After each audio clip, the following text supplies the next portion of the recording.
that I haven't done. Like, look, let me say this. I know individuals, you understand, this had, real cases. When I say real cases, whether it's big drug cases or murder cases, and out on bonds. Yeah. That doesn't have ankle monitors on and having to go piss, take urine tests once a week. That's not even normal for me. Now they try to normalize it out there in that county and say, well, oh, it's no different. This, it happens all the time. Well, if it happens all the time, doesn't make it right. Right. Just because it happens all the time. I think that's the problem. People normalize things because they think, oh, it just happens all the time. This is how the system is. That doesn't make it right. It doesn't make it right. Like, so we need to be change makers out here. We exactly. need to be doing things that will be for the greater good of society. But in my situation, this is the first open conversation that, I've had in regards to my case.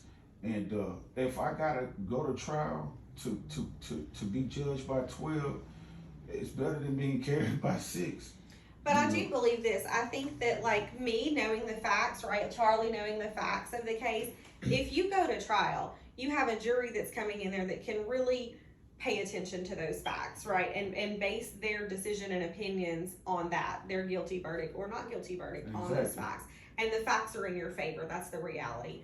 Exactly. I know that you've expressed to me and Charlie that you feel like you're not getting a fair trial there because of everything that you've been through, because even you feel targeted, profiled, and racially, discriminated against. I know we've talked about that. Exactly. I think that at this point, like, you really need to talk to your attorney about changing the venue.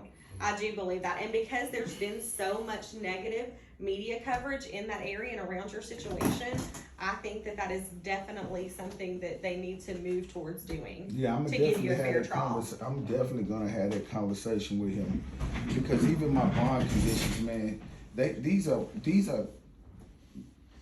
community corrections, like what we would consider community correction out here for like real cases or real, convictions. Yeah. Like I say, it's been over a year and a half.